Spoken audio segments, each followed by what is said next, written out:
Oh, it's so good being home. Episode 309. We're here. We're back. We're recording this episode live on November 13th, 2025. This is Human Factors Cast. I'm your host, Nick Rome, and I'm joined today by Mr. Barry Kirby. Barry, how the hell are you, man? I'm awesome. It's great to be back in the studio, and God, I've missed this.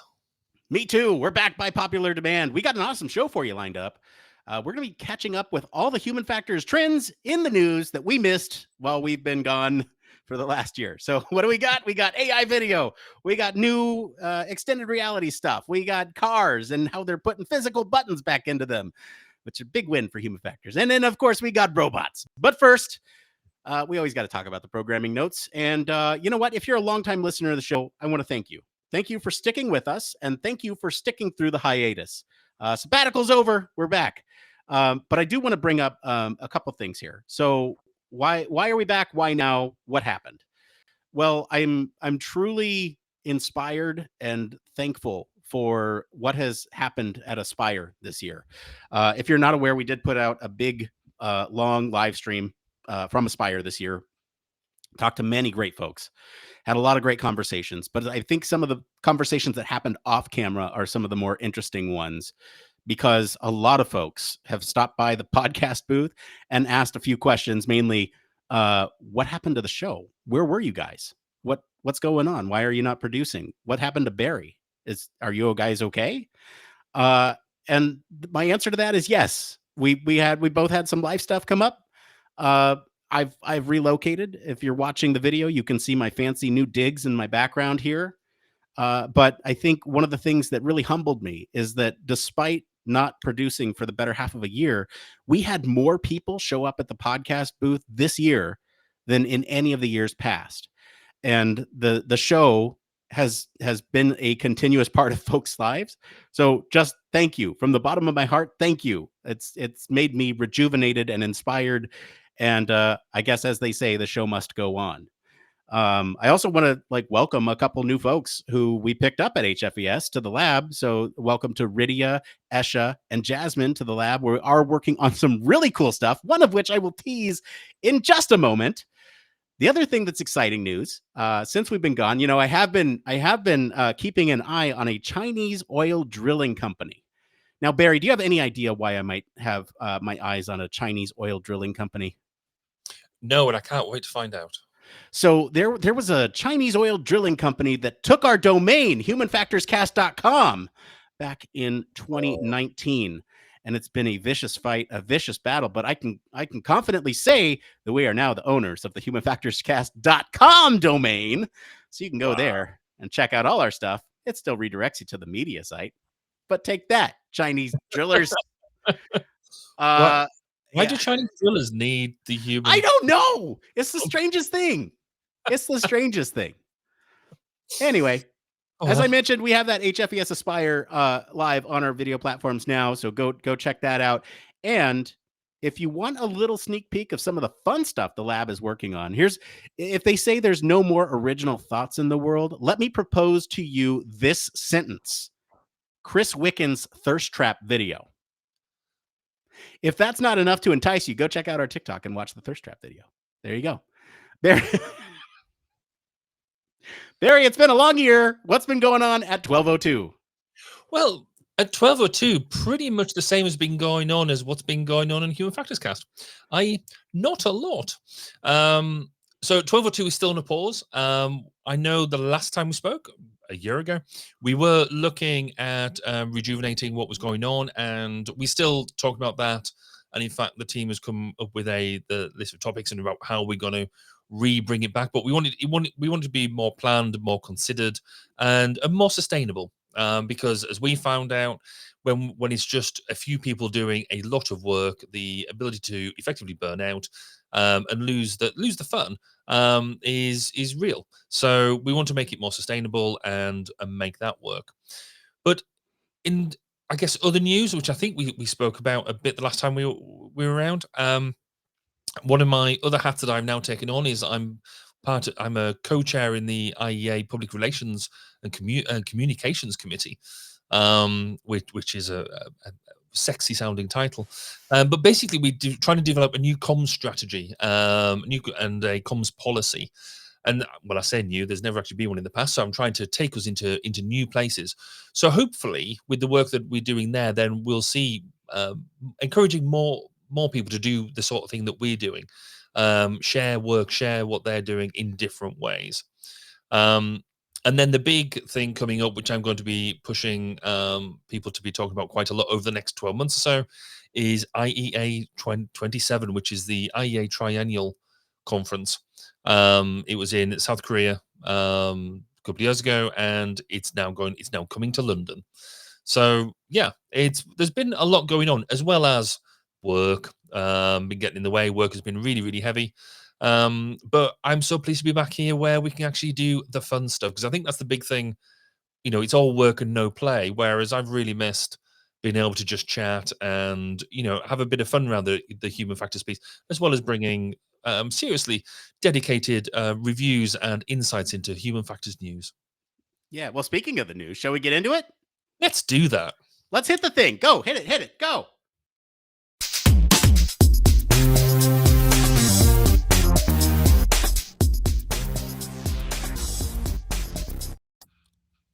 Yes, this is the part of the show all about human factors news, and we've certainly missed a lot of it over the last year. So, Barry, I think we have a couple stories tonight. What's the first thing we want to get into? Yeah, so as you say, we're going to talk at least about 4 stories tonight. So the first one we're going to look at is AI video. So the artificial intelligence landscape continues its rapid evolution, and the latest developments in AI-generated video represents a significant inflection point for human factors practitioners. We're seeing major players like Google and OpenAI release increasingly sophisticated video generation tools. Google's Veo 3 and OpenAI's Sora 2 that can create high-fidelity video content from text prompts, compete with the synchronized audio and precise physical modeling. AI video generation raises fundamental questions about how humans will interact with, evaluate, and trust synthetic media. We talk about cognitive load issues when users need to distinguish real from generated content, potential shifts in video literacy requirements, and entirely new interaction paradigms for content creation tools. The democratization of video products could reshape everything from training simulations to user testing methodologies. There's the erosion of visual truth, accessibility concerns around generated content, and the ethical minefield of deepfakes and misinformation. And as you can tell, that this video is certainly not AI generated, because it wouldn't make as many mistakes as I did during that first reading. And what do you think? I haven't done it for 12 months. You know what? It's all right, man. You're good. You're good. I think it's been a minute, so I forgive you for the and the blurbs need work. The blurbs need work. Anyway, AI video. Yeah, that's a thing. How crazy is it? I that we've been gone for that long, that both Veo 3 and Sora 2 have come out and have hit like mainstream-ish trends. Like I'm seeing these videos everywhere now. Some of them are hilarious, others are concerning. And we'll go over all those. But, I think in general, it raises a lot of questions, certainly around trust in who's sharing what and what we can believe on the internet. And I don't know, man, where's your head at all of this? I think when you start off, so if you take the very simplistic view that it's all entertaining, right? So we all watch shorts now. You sit there scrolling through your reels or your shorts or your TikTok, and you see short bits of media that give you a laugh, or maybe you shed a tear or something like that. And there could be either real videos or AI generated. Does it really matter as long as you're entertained at that point? So from that really simplistic perspective, more power to you, Albert. I think it's brilliant. However, as was raised in that really badly read blurb, it's when if people start then believing and taking the facts from these things. You used to be able to tell a video quite easily, because it would have, you'd have 8 fingers on one hand or 3 arms and 2 heads, whereas now it's really, really sophisticated, and you see yourself having to look towards the tags to see whether it's been tagged as AI generated, because it's conceivable what it is. And then when you then talk about speeches from political leaders, and you're having to seriously sit there and go, is that AI generated or is that real? Because you just don't know. So I think from a very simplistic perspective on, it's all just entertainment. That's absolutely fine. That's cool. But you're right. We're right in being concerned about it in terms of how do we trust what is being said, and at what point does it matter? What do you think? Yes. So let's.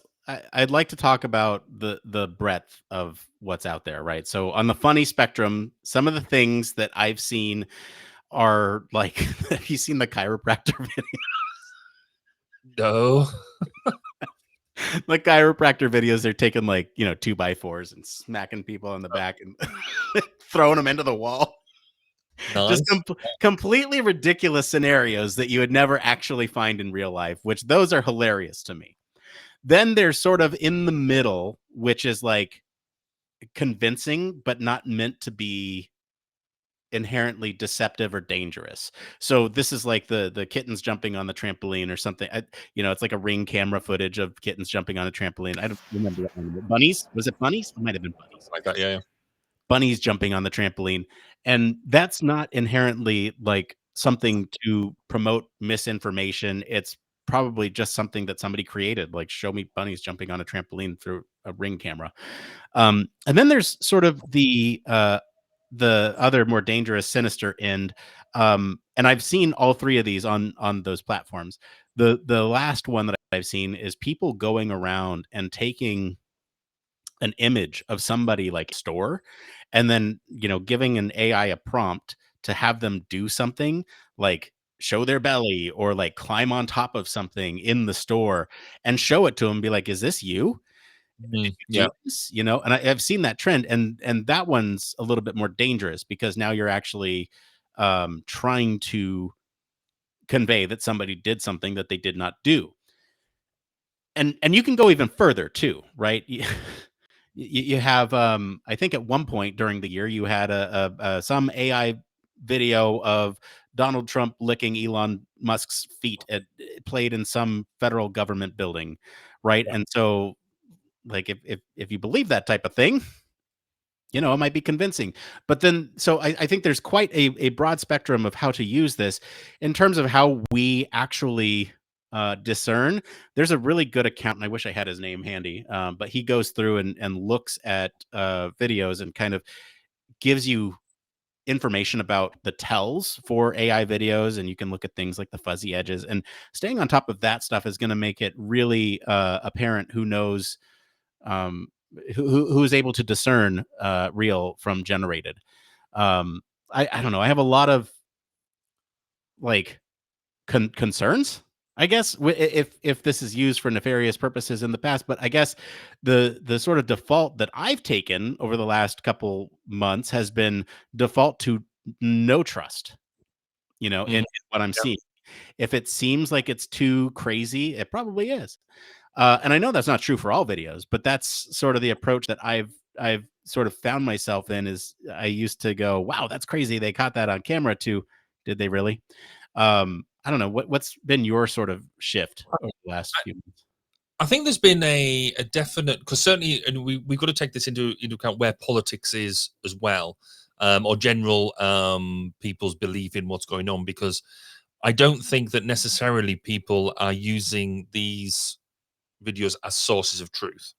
I think they're using them as strengthening their own beliefs. So if they see something that they believe in, then that just reaffirms what they already believe in. And if they see something that is not necessarily against, is against their beliefs, then they're using it saying, "Oh, that's fake. That's fake." In fact, it's now into general parlance, or certainly it has in the UK. I don't know whether it has in the US, where younger members of society are now, if they think something is wrong or fake, that it's now called, "Oh, that's Oh, AI." that's AI. Yeah. Yeah, and that's that piece. But I think I mean, in past episodes, if we think back that far, because it's been a while, we have. I don't think anything's changed in this. It's just got The technology's got better, but I think we still in that phase of there's distinct. We should be careful about what we're watching. What I'm really interested with this is how could we use this in the HF world? Because I was thinking about it in terms of if you could you give it a sufficient prompt for it to give you a user run through of maybe sort of a process or a procedure, or could you give it a UI you've designed, and could you get it a user to maybe interact with it in a way that you weren't thinking of, and things like that. I haven't. I mean, cards on the table. I've not tested it in this way. So, ChatGPT, we've spoken about at length that we've used it for doing HF analysis, using it for whiteboarding, all that sort of stuff. I've not used this in this way, but the stuff we've been talking about tonight makes me think that maybe we could use it in a really positive is maybe a strong word, but can we use it as an HF tool in a way that we haven't been able to before? Yeah, I get that approach. I mean, I wonder, the thing that I would wonder about is like, could you potentially like model a safety video or something, for Hmm. somebody, like let's say you don't have the resources to create a safety video.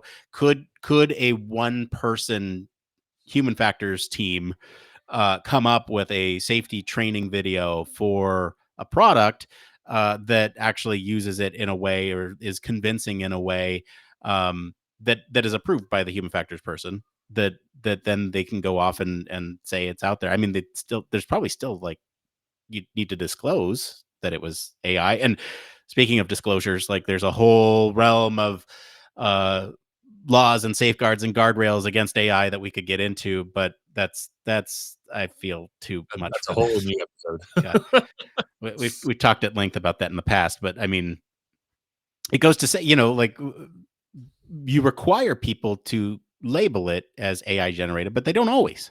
Hmm. And so, what's the penalty for that?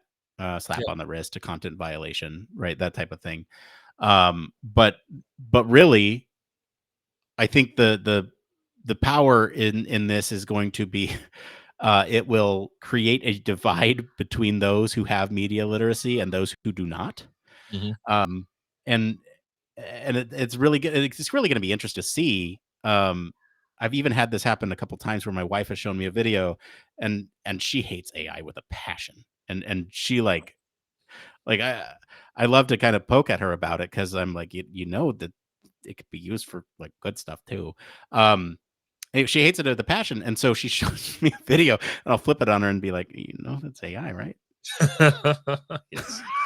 Uh, but it is, and it is interesting. I think it's the um it's a new it's almost it's a new age, isn't it? It's about how do we use this stuff for good, and what is good, because actually like what we've described in the past is to do some of this. We're taking away work from videographers, we're taking away work from people who do this stuff professionally.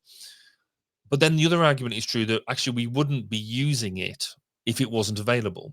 So if I could, have a cognitive walkthrough of a website that is graphically produced by some sort of AI tool, or a walkthrough of a user trial or something like that, I wouldn't be doing that in any other way. I wouldn't generate a video as evidence in the same sort of way so cheaply.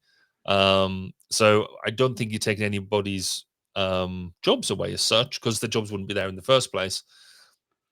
But will this get good enough that we can seriously, as HF practitioners, HF scientists, HF engineers, use this in a meaningful way? Um, I think my gut feel is that we'll get somewhere where we use it as a good interaction tool, as a you'll play a bit of video and look, this is kind of the sort of thing we got up to, and here's the analysis, which it has huge value.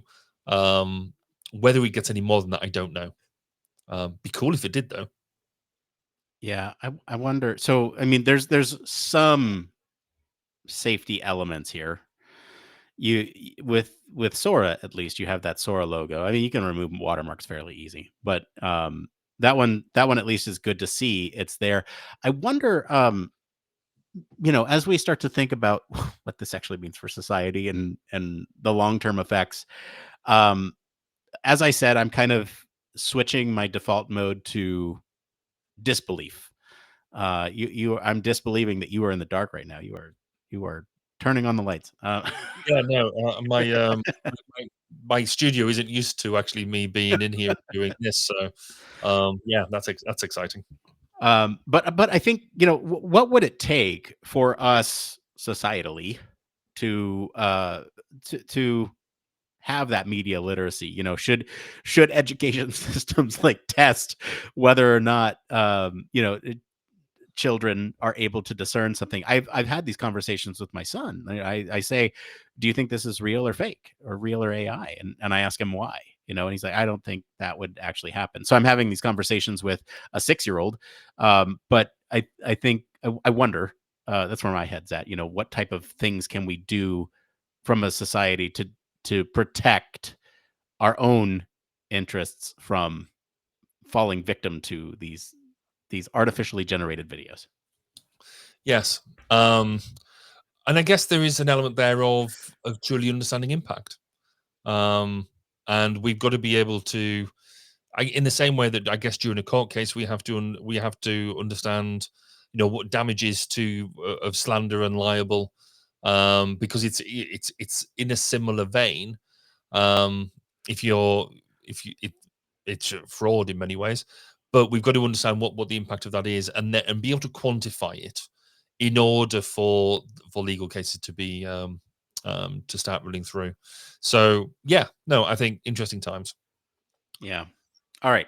Speaking of time, why don't we move on to the next story? It's almost like we can't keep time and understand we've got 4 No, stories to I'm get through. keeping time very well, Barry. I'm timing this out, man. We got it. Oh, you are? I'm not. Yes. I'm just here for the ride. Um, so let's talk about extended reality. So we watched extended reality headsets absolutely explode over the past year, and honestly, it's been a wild ride for us human factors folks.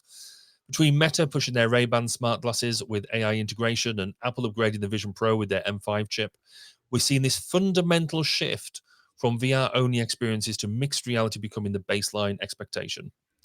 The hardware is getting lighter, more comfortable, and way, way more capable. If you're in human factors, you're not paying attention to extended reality right now, you're probably missing the boat on what could be the next major computing platform after the smartphone. So we're Bold also claim talking there. about Meta Ray Bans and Apple Vision Pro. What do you think? I think that's a pretty bold claim that these are the next platform after smartphones. I think that's wishful thinking, but I think we're heading in that direction. I don't know. I think that glasses are much more easy to put on than a headset is, and just generally, my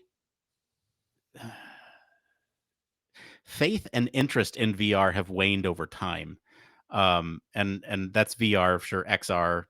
I consider them all part of the same vein, but my faith and interest in XR has waned over time. But maybe that's just because I haven't had a chance to use one of the most advanced systems. If anyone's listening wants to send us a copy, you can do that. Um, I won't say no. yeah, I don't know. What are your thoughts? Like, have you used any of these advanced systems? Not yet. Like I say, if anybody wants to send me some to try out, then I'm more than happy to give you an honest review. But I think in principle, I'm quite excited. So when Google Glass first came out, do you remember Google Glass? That was a while ago, wasn't it?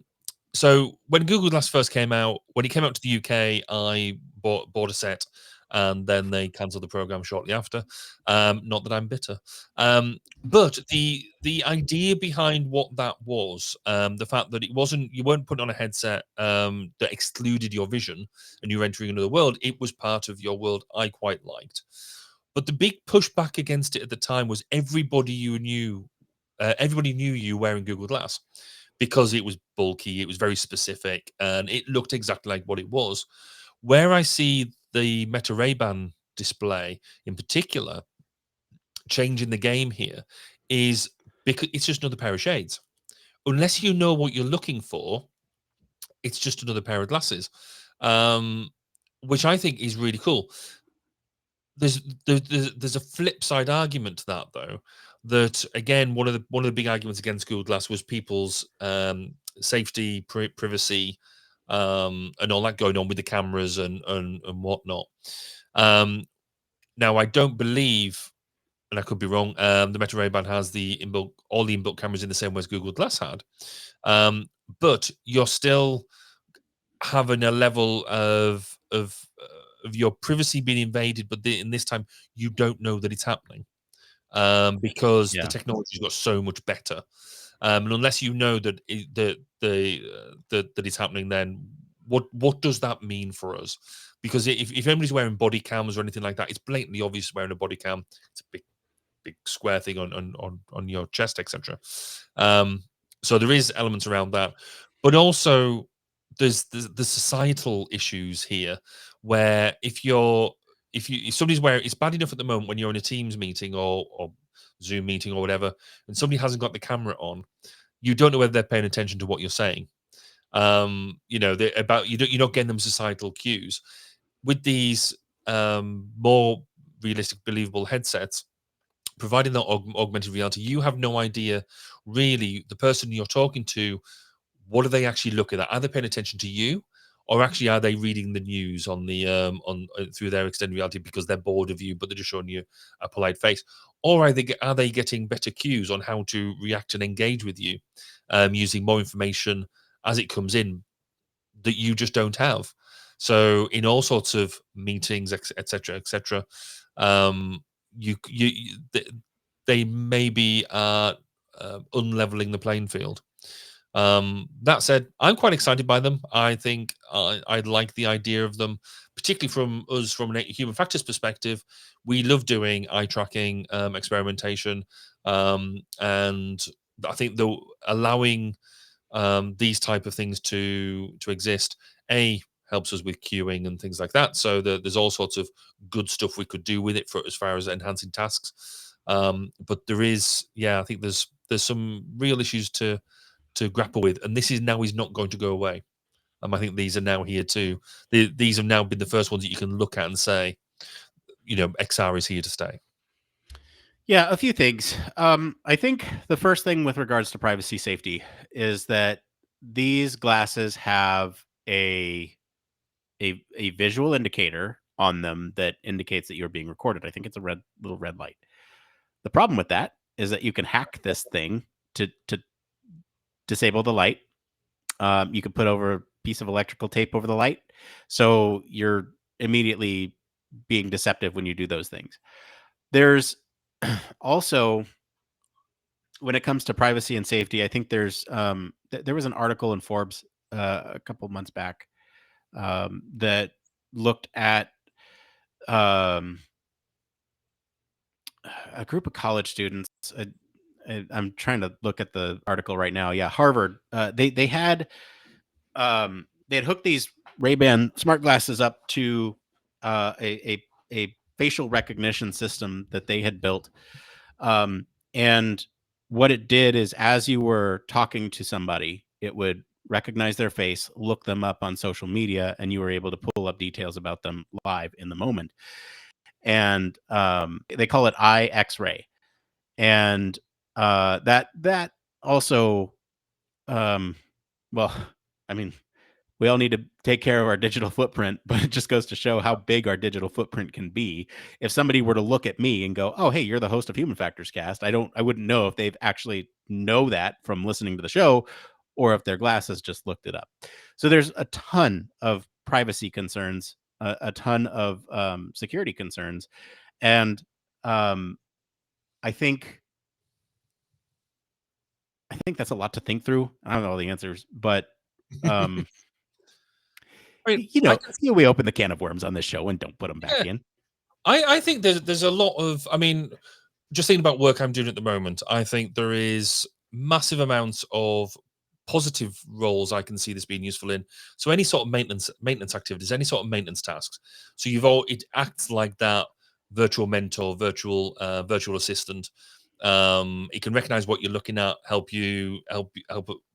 guide tasks and things like that.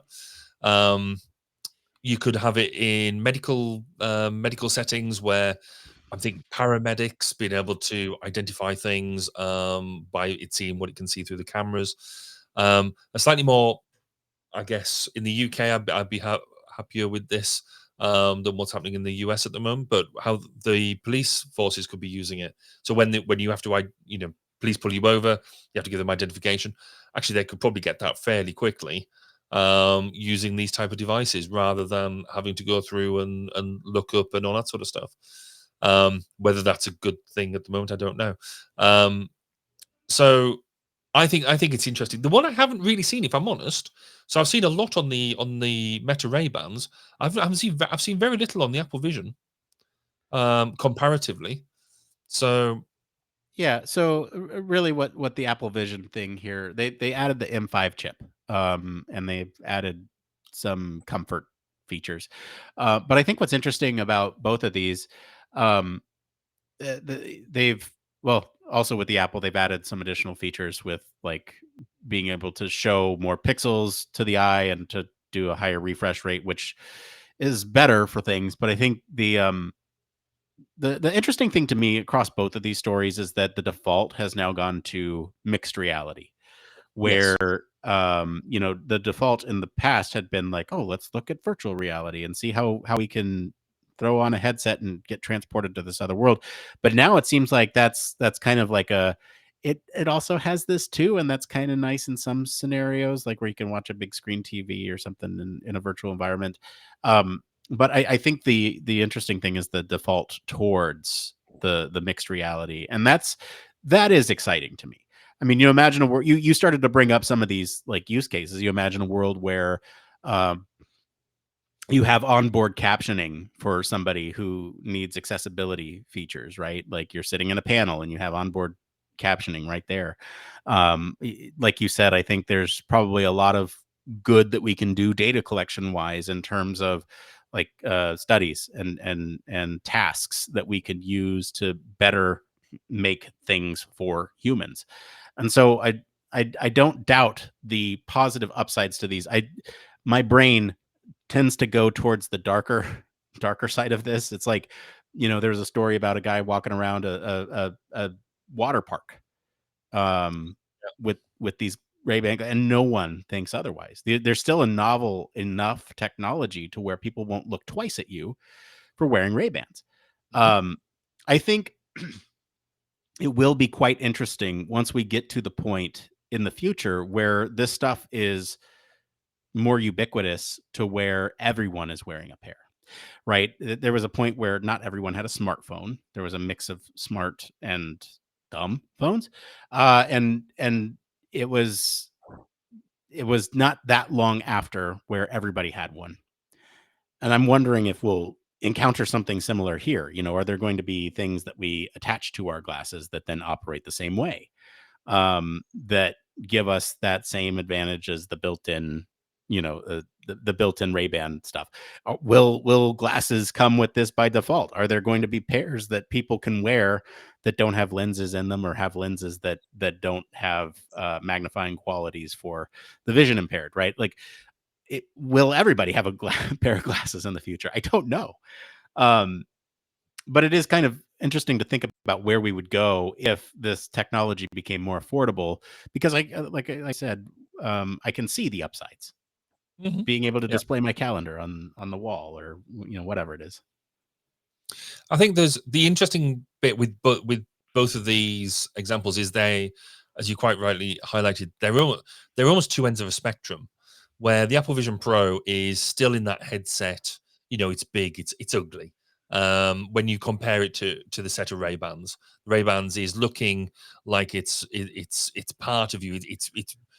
It will end up being a fashionable product because of what it is. And and I think what you just said is right. You will almost have the element of like, oh, what do you mean you're wearing dumb glasses, as opposed to as a smartphone. I think the other bit that you mentioned as well about the move away from virtual reality, and I think it's about, for me, it's about how committed you have to be to do a virtual reality headset. You have to put it on. You have to disappear in the world. You have to prep yourself beforehand to make sure you're not going to run into anything. And then also you had to trust the people around you that they weren't going to do anything silly whilst, you basically could cut off all of your senses, whereas XR is merging your senses. And I've seen some of the games and things that make use of the space around you rather than cut you off entirely from it. So it's obviously safer and that as well. So yeah, I'm excited to see where this goes. And I'm really keen to try out some of particularly the Ray-Bans, I think. Yeah, it will be interesting. For now, though, I think we'll take a quick break, and then we'll be back to talk about more news stories right after I find the button for this. Have I mentioned lately how wonderful our patrons are? I haven't because we haven't been on, but I don't think you mentioned that in about a year. So, I mean, sincerely, thank you. For those of you who did not unsubscribe from your Patreon, thank you. I understand that we've been gone, and I appreciate everything because we wouldn't be able to keep the same amount of setup that we had without that.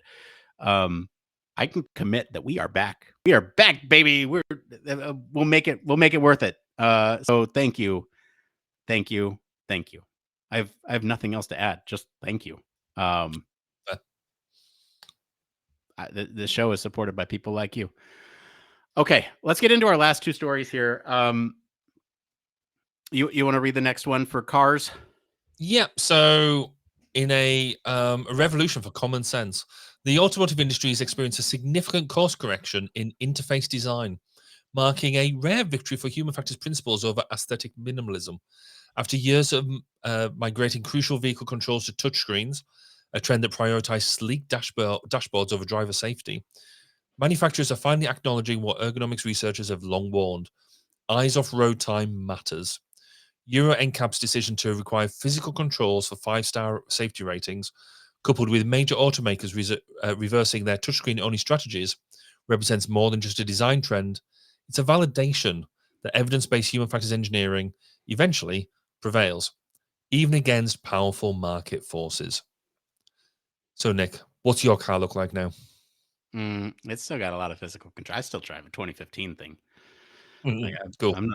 I don't have that much Patreon money, Barry. I mean, like, yeah, mine personally doesn't have all it. It does have a touch screen for things like the audio controls. But I think the physical controls, the climate control, the fan, there's still a lot of physical controls even for the audio playback. I think this is a good thing generally. There's been a lot of push towards the unified touchscreen over the years, probably for profitability, profit margins. If you can put all the controls in one touchscreen, then why would we need to make controls for every little thing? Whether or not that's the right approach, that's the approach that I think many decision makers have made at car companies. I think they have long thought that some of the solutions to a touchscreen were going to be things like voice commands or steering wheel mounted controls, which do work. But I think the things like voice commands, there's an inherent difficulty with trying to communicate while you are driving, and to make sure that the system understands what you're saying, and to make sure that system interprets what you're saying as the correct action. There's just a lot of places where it can break down, and I'm just happy to see that, like you said, common sense is winning out here. I don't know, what are your thoughts on it? You had some pretty strong thoughts in the pre-show. Yeah, no.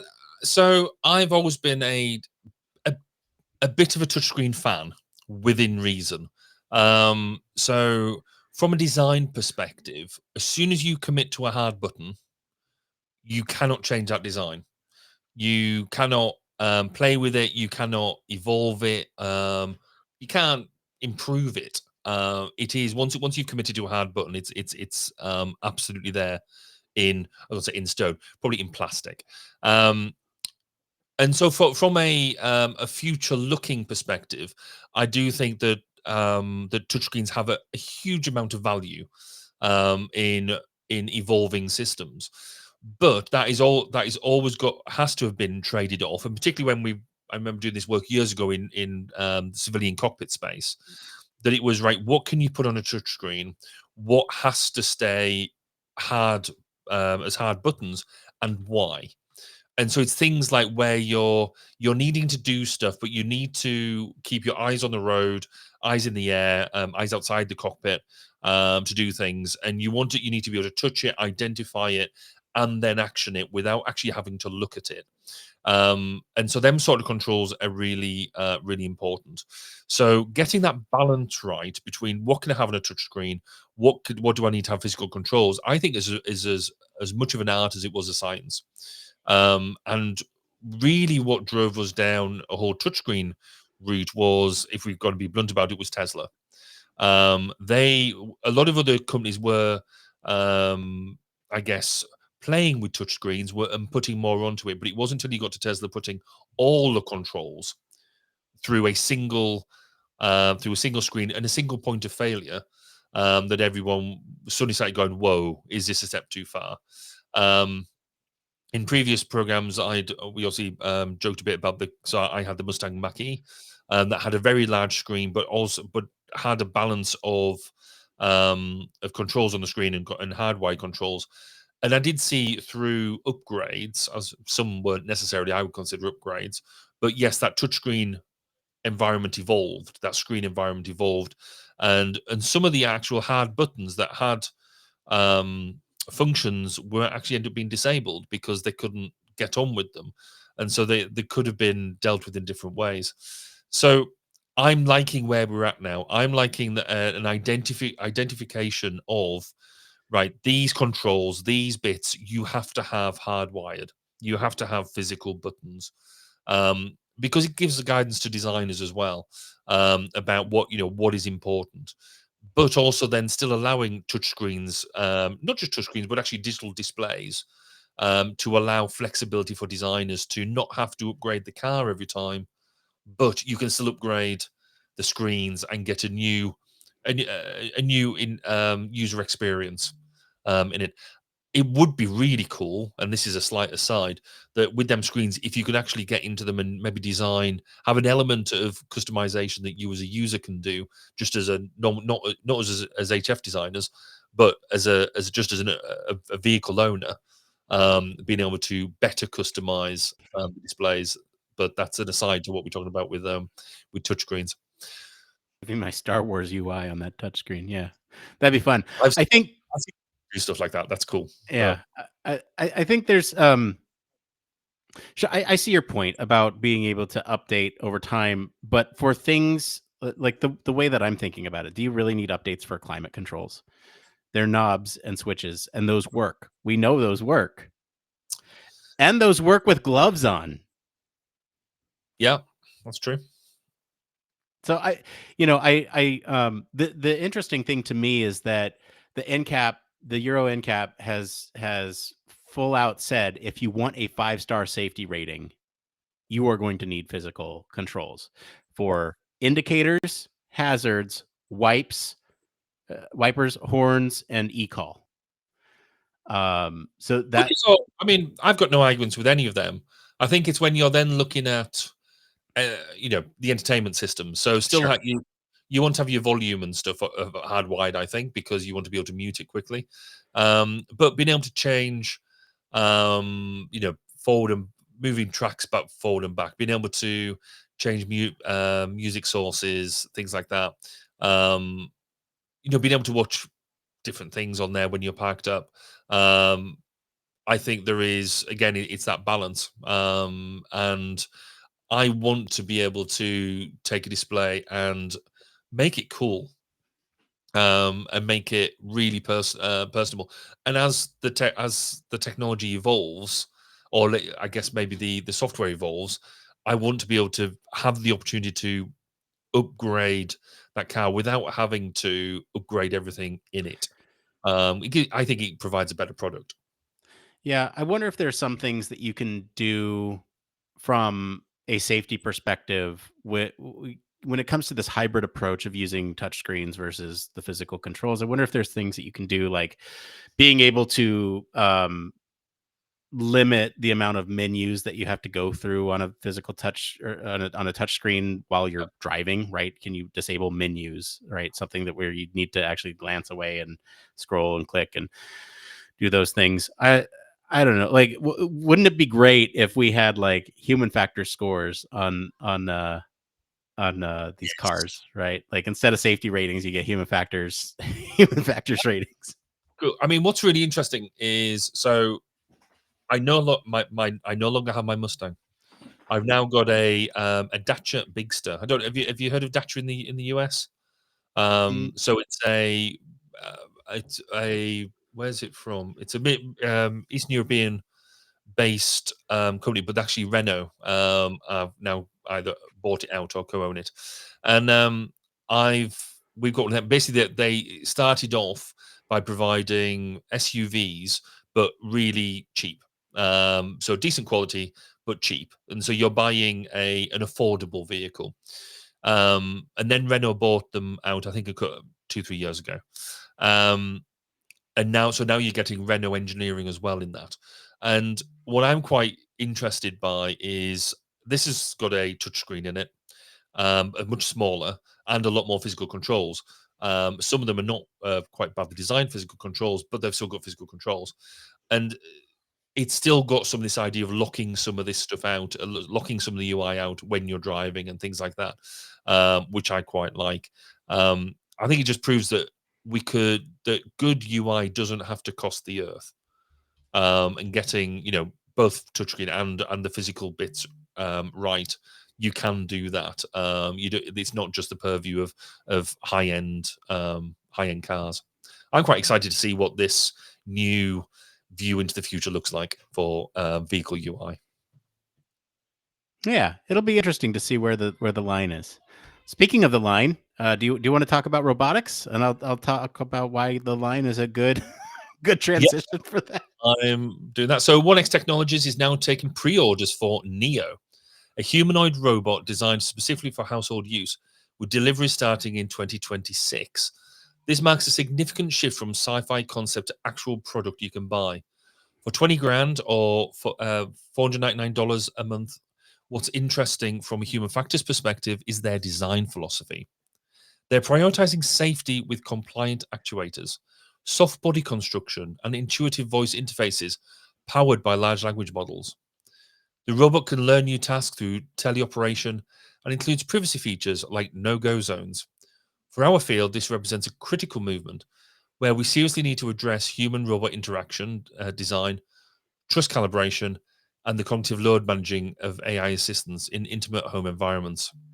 The real test won't be whether Neo can fold laundry, it'll be whether people actually want to live with it. I'll just put it out there. I want a Neo. I want it now. I'll have it. I can wait till 2026, but I want it in my life. Okay, so you've seen. I don't know if you've seen the controversy around this. Have you seen the controversy? Yep. I've just seen the video, which looks cool. Okay. The controversy is that it's not actually robotics doing this stuff. It's a teleoperated system by an operator who is training the robot to do things in your home, at least for the early adopters. And over time, these robots will be able to complete these tasks. But right now, it's very, very rudimentary. I think the robot, the person who was teleoperating the robot took like 6 minutes to load 3 dishes into the dishwasher. Okay, that's still 3 dishes that I didn't have to put into the dishwasher is my thought on it.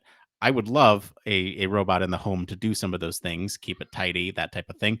I I think it's interesting that we're getting now into a scenario where you can either subscribe to this service or purchase it outright.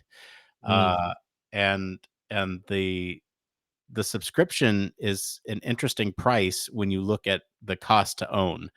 Um, so I mean, just to what is the price to own? It's like 20,000 to something like It's that. 20 grand or half a grand a month subscription. Yeah. So Yeah.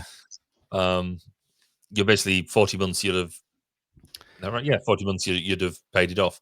So, are they suggesting that probably you wouldn't keep it for that long? I don't know. Interesting. I mean, yeah, you got to. This is early adopter technology, isn't it? It's stuff that you're going to be engaging with, and you know, none of us have got.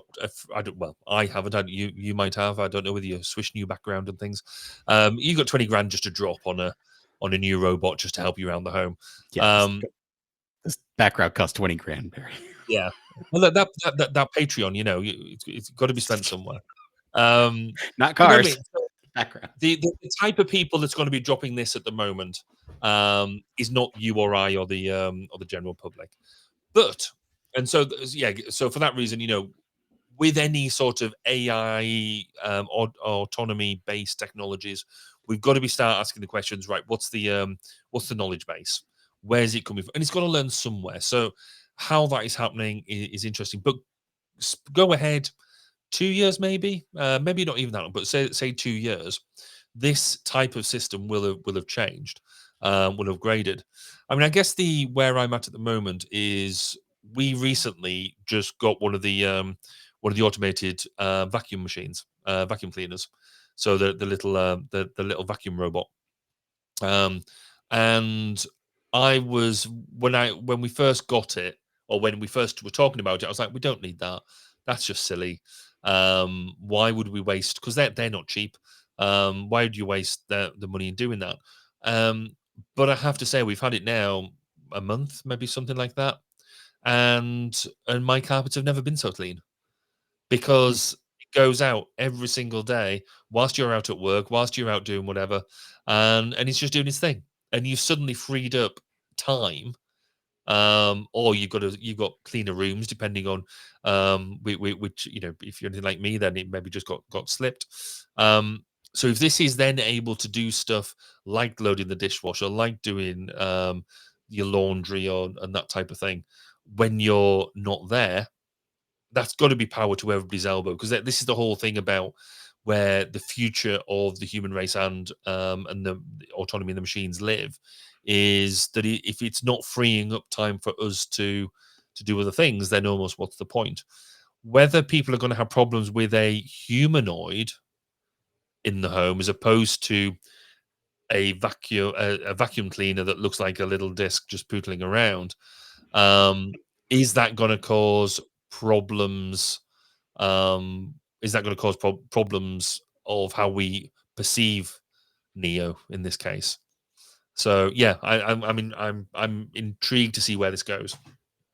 I am too. This one's a fun one. I think it'll be interesting to see where it goes and where, especially where it goes after the teleoperation training is done. And it's not clear to me whether or not the teleoperation training is like a mandatory thing that you have to do with an operator before it gets accustomed to your home, or whether or not they, you know, someday they'll be able to ship it to your house and it will be able to learn based on your actions. Like you can have it watch you and train that way. It's not clear to me, but that it will be interesting if it's plug and play in the future. I'll mention one thing here. A lot of people say that humanoid robots are not the most efficient, and that is true. That is absolutely true. But the interesting thing about a humanoid robot is that it can use humanoid tools. So it can use things that are built for us, right? You imagine having training it to build to build something with actual power tools. Can you imagine one of these things coming running after you with a chainsaw? That'd be fun. All right. Anyway, we got a couple minutes left. Why don't we get into one more thing, Barry? Let's do that. All right.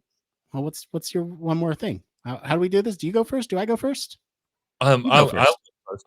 Normally we'd have done it came from. That would have given us a little bit of a bit of a thing, but we haven't got that, because one more thing is one more thing, and it doesn't have its thing, because it's just one more thing. So my one more thing, I have a new passion. I think the last time we spoke, I'd maybe just found this idea about where I went for a lesson on how to do a bit of pottery, how to throw some clay on a wheel and make objects. Well, this what single lesson has now blossomed into, some would say a passion.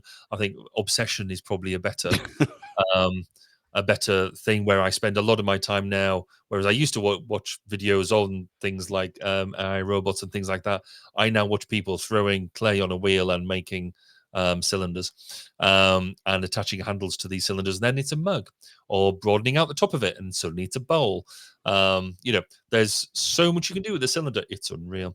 So I've now spent money on a professional pottery wheel. I've now got my own kiln. I've built my own little pottery. Yeah, it's gone places. I'm still just skimming the surface of just the depth of this type of thing, that you can go to. But no, I finally found a hobby that I was going to say isn't based around human factors, isn't based around the day job. However, there's a lot of there's when you an ergonomic mug, or something, you just look at it, or the feel of it just isn't right. Um, it's so tactile that I never thought I'd be any good at this type of thing. And no, we have not had any reenactments of Ghost in any shape, way, or form. I was going to ask. We made that joke last time you talked about this. Yeah. And no, we still haven't got around to it. Amanda's not up for it, so there we go. No, Nick, you need to do. Well, you need to do like a tour of your setup. Well, I've been I mean, I can absolutely do something like that for us in the future, because some people saying, "Oh, maybe you should start doing like sort of shorts and stuff on the stuff you're doing," because there's a lot of content out there. And I was like, well, actually, I do put. So my Instagram now is just purely for pottery stuff, or almost purely for pottery. Train the algorithm well. Yeah, so that's now where I'm posting that, and it posts it out onto Facebook, onto Threads, but I'm not polluting the other streams with it. So that's now my one out bit. So I don't know, I might play a bit with doing bits of video on it, but again, it might end up becoming something that I don't want it to be. So yeah, but no, I found a new passion, and it's very exciting. You can keep your hobbies separate. That's fine. For me, this is allow me to be vulnerable for a moment. So we relocated earlier this year, and part of the relocation rationale was that we would be closer to my wife's family and friends. And one thing that has been a little bit more obvious to me is like how much she is thriving, and I love that. I love that. She's got family and friends around her, and it's becoming more and more obvious to me that I don't have friends. Allow me to be vulnerable for a second, right? Like it's genuinely difficult to make friends as an adult, and particularly one with a diverse set of interests and skills. And I say that to say how thankful I am for the people in my life, even if they can't be around me physically, who are willing to like sit and chat with me through virtual means. I think that goes a long way until I can establish some roots here. But didn't mean to bring the show down on a bad note. I just wanted to say how thankful I am for people who entertain a virtual meeting from time to time, like yourself, Barry. Yeah, no, but it's a really strong point. I mean, I think it's so true, especially in today's age. Whereas I think because we can do so much more online and things like that, it's a lot harder to do the face-to-face. So we've been living in this house now 8 years this year, and I would say in the grand scheme of things, I've probably got one or two good friends in the village I live in, and that and that's it. Whereas historically, you'd have been like around, you'd have been name all that names and all that sort of stuff. So yeah, mate, I feel for you. It is hard, and you've just got to keep cracking on at it to do. But in the grand scheme of things, yeah, we're all here for you. It's all good. Thanks, man. If anyone wants to talk Star Wars and be a friend, I'll be there. All right, with that, that is our our first episode back. That's it for today, everyone. If you like this episode, there are plenty of episodes in our backlog about any of the titles that we talked about today, or any of the stories. You can comment wherever you're listening with what you think of the stories this week. I thought they were a good way to get us back into this podcasting scene for sure. For more in-depth discussion, why don't you go and stop by our Discord community? We're trying to revitalize that a little bit. Say hi, say hello, make a friend or two. Visit our official website, sign up for our newsletter, stay up to date with all the latest Human Factors news. Hey, we're humanfactorscast.com now. We got it back for the Chinese drillers. If you like what you hear, you want to support the show, there's a few ways you can do that. One, you can leave us a 5-star review. That is free for you to do and really helps the show grow. It helps other people find us, that type of thing. If you like what we're doing, you can tell your friends about us. Word of mouth really helps, and in fact is one of the primary reasons why the listenership has not gone down over the last year, even though we haven't been producing. So thank you. And 3, if you have the financial means to and want to support us financially, you can support us on Patreon. We're always grateful for any donations that you would be willing to send our way. As always, links to all of our socials and our website are in the description of this episode. Mr. Barry Kirby, thank you for being on the show today. Where can our listeners go and find you if they want to find out where they can find a picture of you reenacting the scene from Ghost? Yeah, that's Instagram. But that's just between me and Instagram. So it used to be that I would be all over all the social media channels. Really, nowadays I'm focusing on LinkedIn and on Facebook, and you can find me on both of them channels, as well as the 1202 Human Factors podcast is still live, it's still running, and as I know a lot of people have been downloading past episodes, they're all there, and new content should be coming either at the back end of this year or early next year, and you'll find all of that at 1202podcast.com. As for me, I've been your host, Nick Rome. You can find me on our Discord and across social media at Nick_Rome. Thanks again for tuning in to Human Factors Cast. Until next time, it depends.